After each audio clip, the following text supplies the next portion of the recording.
నా ప్రేమ నీకోసమే 48th chapter. రోజులాగే విష్ణుగారు పాపని దించేసి వెళ్ళాక దక్ష కోసం చూస్తూ అక్కడ నిలబడుతుంది బుడ్డది. పాప అలా తన కోసం ఎదురు చూస్తుంటే కష్టంగా ఉన్న ఇందు గుర్తొచ్చి అక్కడే ఆగిపోతాడు. కానీ పాప ఇక్కడ లోపలికి వెళ్లకుండా ఎదురు చూస్తూ ఉంటుంది. అప్పుడే అక్కడికి వాచ్మెన్ వచ్చి, పాప టైం అవుతుంది, ఇంకా లోపలికి వెళ్ళు అనగానే, లేదంకుల్, నా ఫ్రెండ్ వస్తాడు, నేను ఇక్కడ కనిపించకపోతే బాధపడతాడు కదా, తను వచ్చాక కలిసి వెళ్తాను ప్లీజ్ అంటుంది. సరే, ఒక 5 minutes చూస్తా, లేకపోతే మీ మిస్కి చెప్తాను అని చెప్పి వాచ్మెన్ అక్కడి నుంచి వెళ్ళిపోతాడు. వాచ్మెన్ ఫోన్లో ఆ మాటలు విన్న దక్ష ఒక్కసారి గట్టిగా ఊపిరి పీల్చుకుని ఒక నిర్ణయానికి వచ్చినట్టుగా కార్ దిగి ఇష్యూ వైపు నడుస్తాడు. అంటే పాప దగ్గరికి వాచ్మెన్ని పంపింది దక్షబాబు అన్నమాట.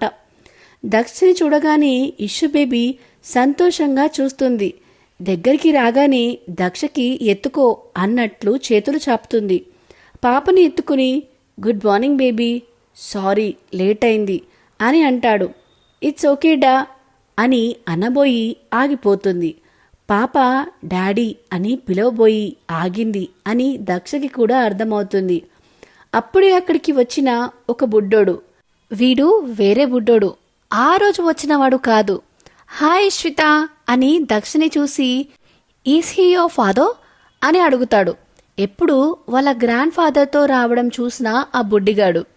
ఇష్యూ బేబీ ఆన్సర్ చెప్పకుండా దక్ష వైపు చూస్తుంది. దక్ష కూడా పాప వైపు చూసి, ఎస్ ఐఎమ్ హర్ ఫాదర్ అని అంటాడు ఇష్యూ వైపు చూస్తూనే. ఆ మాటకి ఇష్యూ కళ్ళల్లో వెలుగు 1000 volt బల్బుని దాటిందనే చెప్పచ్చు. వెంటనే దక్ష మెడ చుట్టూ చేతులు వేసి గట్టిగా పట్టుకుని, నిజంగా నువ్వు నా డాడీనా అని అడుగుతుంది. ఆ బుడ్డోడు పోయాక మళ్ళీ ఫ్రెండ్ అంటాడేమో అని. తను తన తండ్రిని అని చెప్పగానే పాప మొహంలో కనిపించిన సంతోషం కోసం ఏం చేసినా తప్పులేదనిపిస్తుంది ఆ క్షణం దక్షకి. అప్పుడు ఇందు కూడా గుర్తుకురాదు, కేవలం ఇష్యూ బేబీ సంతోషం మాత్రమే కనిపిస్తుంది. ఎస్ బేబీ, నేను నీకు ఓకేనా నాన్నగా అని అంటాడు దక్షబాబు. 1 ఓకే కాదు, 1 2 3 10 times ఓకే అని ముద్దుగా చెప్పి దక్ష బుగ్గన కిస్ చేస్తుంది బుల్లి పాప. మనమిప్పుడు స్కూల్కి వెళ్లకుండా ఇంటికి వెళ్దాం, మా ఇంట్లో వాళ్ళకి నిన్ను చూపిస్తాను అంటుంది ఇష్యూ బేబీ అమాయకంగా.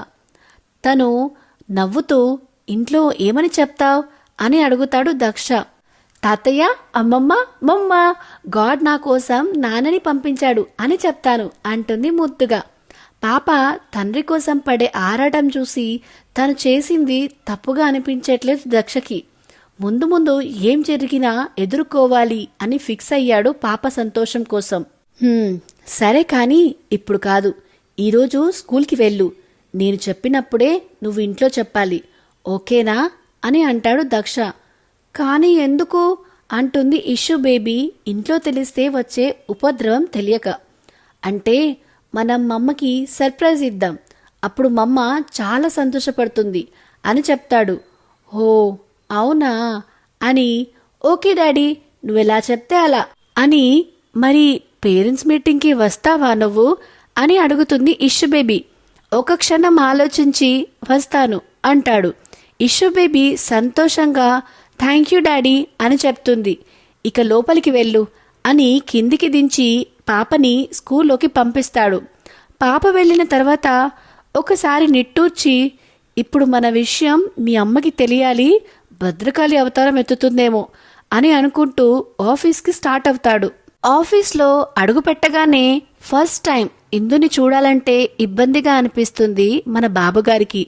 విషయం తెలిసాక తనని ఏమైనా అంటుందేమో అని భయం కన్నా పాపని ఏమంటుందో అనే బాధ ఎక్కువగా ఉంది దక్షలో. కానీ పాప కోసం రిస్క్ చేయక తప్పట్లేదు. అందరూ విష్ చేసినా పట్టించుకోకుండా సైలెంట్గా తన క్యాబిన్కి వెళ్ళిపోతాడు. వెళ్ళి చైర్లో కూర్చోగానే అమ్మయ్య అన్న ఫీలింగ్తో ల్యాప్టాప్ ఆన్ చేయగానే, మే కమిన్ సార్ అని వినిపిస్తుంది స్వీట్గా ఇందు గొంతు. కానీ మన దక్షబాబుకు మాత్రం అపరకాలి గొంతులా వినిపిస్తుంది. వచ్చింది రాక్షసి అనుకుంటూ మొహం సీరియస్గా పెట్టి కమిన్ అంటాడు ల్యాప్టాప్లోకి చూస్తూ. సార్ ఈరోజు స్కెడ్యూల్ అనగానే ఓకే అంటాడు. ఇందు చెప్పడం స్టార్ట్ చేస్తుంది. ఇందు చెప్పేది కూడా చెవికి ఎక్కట్లేదు బాబుకి.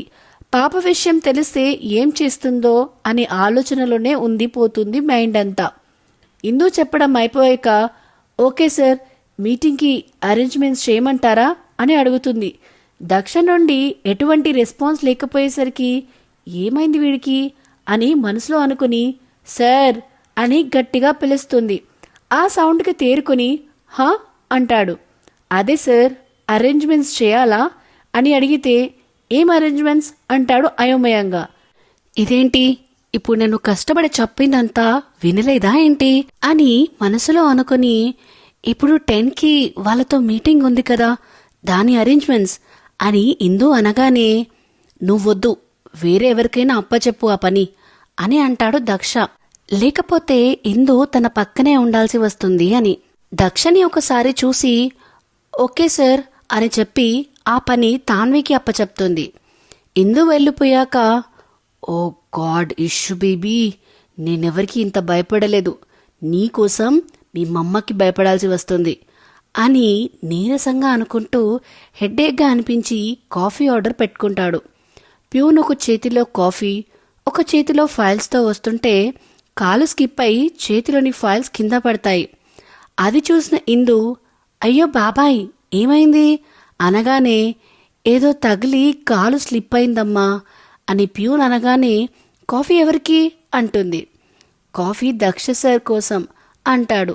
మరి ఫైల్స్ అనగానే ఫైల్స్ వినయ్ సార్ తెమ్మన్నారు మేడం అనగానే ఓకే నేను వెళ్ళి సార్కి కాఫీ ఇస్తాను, నువ్వు ఈ ఫైల్స్ అని సెట్ చేసి తీసుకెళ్ళు అని కాఫీ పట్టుకుని దక్ష క్యాబిన్కి వెళ్తుంది ఇందు. మళ్ళీ తాన్వి పాప ఇందు దక్షకి కాఫీ తీసుకెళ్లడం చూసి ఏంటో పెళ్ళాం మొగుడికి తీసుకెళ్తుంది అని అనుకుని మళ్ళీ ఇలా అనుకున్నానని దానికి తెలిసిందో చంపినా చంపుతుంది రాక్షసి అనుకుని ఏమయ్యా శివబాబు మధ్యలో వచ్చి మధ్యలోనే పోయావు, మా ఇందు జీవితాన్ని ఎటూ కాకుండా చేశావు అని అనుకోకుండా ఉండలేకపోతుంది తాన్వి బేబీ.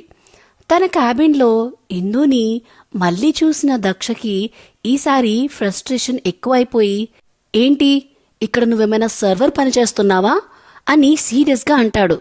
అది సార్ ప్యూన్కి ఇంకో పని పడేసరికి నేను తీసుకొచ్చాను అంటుంది మెల్లగా. నువ్వు నీ పని చేస్తే చాలు, అందరి పనులు నువ్వే చేస్తే వాళ్ళకి జీతం ఎందుకు దండగా అని కాఫీ తీసుకుని తాగుతూ ఇంకోసారి ఇలాంటివి రిపీట్ అయితే జాబ్ పోతుంది అనగానే గుర్రుగా తన వైపు చూస్తుంది ఇందు పాప. పోయేది నీ జాబ్ కాదు, నువ్వు హెల్ప్ చేసే వాళ్ళ జాబ్ అని చెప్పే యు కెన్ గో అంటాడు విసుగ్గా. దక్షని బండబూతులు తిట్టుకుంటూ తన ప్లేస్కి వెళ్ళిపోతుంది. దక్ష కూడా కాఫీ తాగడంతో రిలాక్స్గా అనిపించి వర్క్లో పడతాడు. పాపకి ఫాదర్గా దక్ష ఫిక్స్ అయ్యి పాపతో బాండింగ్ పెంచుకుంటూ పోతే ఇటు ఇంట్లో ఎటువంటి గొడవ చేయకుండా ముందర కంటే ఎక్కువ సంతోషంతో ఉంటూ ఇష్యూ బేబీ అందరికీ ఆశ్చర్యాన్ని కలిగిస్తుంది. అలా చూస్తూ ఉండగానే పేరెంట్స్ మీటింగ్ ముందు రోజు వస్తుంది. ఆ రోజు ఆఫీస్లో ఏదో ఆలోచిస్తూ ఉంటే ఏం ఆలోచిస్తున్నావే అంటుంది తాన్వి. అది రేపు ఇష్యూకి పేరెంట్స్ మీటింగ్ ఉంది, దానికి వెళ్ళాలి అని అంటుంది. అయితే వెళ్ళు, దానికి ఆలోచించడం దేనికి అనగానే పేరెంట్స్ మీటింగ్ అంటే మదర్ ఫాదర్ ఇద్దరు వెళ్ళాలిగా, ఇప్పుడు ఇంటికి వెళ్తే ఇష్యూ తండ్రి కోసం ఎంత గొడవ చేస్తుందో అని ఆలోచిస్తున్నా అంటుంది. ఇందు పరిస్థితికి తాన్వికి కూడా పాపం అనిపిస్తుంటే ఏం చెప్పాలో అర్థం కాక మౌనంగా ఉంటుంది. సరేలే నేనేదో ఒకటి చేస్తాలే, రేపు ఎలాగూ వీక్ ఆఫ్ కదా అని అనుకుంటూ అక్కడి నుంచి ఇంటికి స్టార్ట్ అవుతారు ఇద్దరు. అప్పటికి వాళ్ళ పక్క నుండి వెళ్తూ దక్ష కూడా ఆ మాటలు వింటాడు. ఎదురు చూస్తున్న పేరెంట్స్ మీటింగ్ రోజు రానే వచ్చింది. కానీ ఇష్యూ మాత్రం తండ్రి గురించి అడగడం లేదు. ఎందుకంటే తన కోసం దక్షబాబు వస్తాడని తనకి తెలుసు కాబట్టి. కానీ ఇందు మాత్రం అక్కడ పాపకి తండ్రి లేడు అని చెప్పి తన తోటి పిల్లల మధ్యలో తన కూతుర్ని ఎలా బాధపెట్టడం అని ఆలోచిస్తుంది. కానీ తప్పదు, ఎలాగైనా ఇషు బేబీ తనకి తండ్రి లేడు, రాడు అనే నిజాన్ని యాక్సెప్ట్ చేయాలి అని ఇష్టం లేకున్నా తన మనసుకు నచ్చ చెప్పుకుంటుంది. అందరూ డైనింగ్ టేబుల్ దగ్గర కూర్చుని టిఫిన్ చేస్తుంటే ఇందు, పాప బాధపడకుండా మాట్లాడు అని ఇప్పటికీ 100 సార్లు చెప్తుంది రాధిక. అమ్మా, నాకు నా కూతుర్ని బాధ పెట్టడమే పని అయినట్టు చెప్తున్నావు అని విసుక్కుని మధ్యలోనే లేస్తుంది. అమ్మమ్మ, నువ్వు మమ్మని ఎందుకు హర్ట్ చేస్తున్నావు?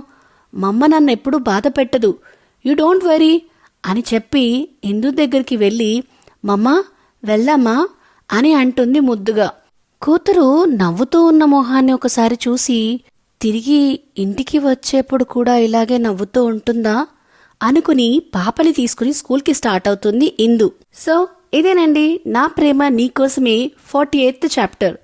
దక్ష, ఇందు, ఇషు బేబీకి పేరెంట్స్గా వస్తే వాట్ నెక్స్ట్? సో ఎలా అనిపిస్తుంది మీకు ఈ స్టోరీ? ఇంట్రెస్టింగ్గా ఉంది కదా? నెక్స్ట్ ఏమవుతుంది అన్న ఆసక్తిగా ఉంది కదా? సో అలాంటి మరిన్ని అప్డేట్స్ కోసం మన channel the novel whisperer with విన్యాని సబ్స్క్రైబ్ చేసుకోండి. అన్నిటికంటే ముందు మన వీడియో కనుక మీకు నచ్చినట్టయితే please like, share and comment చేయండి.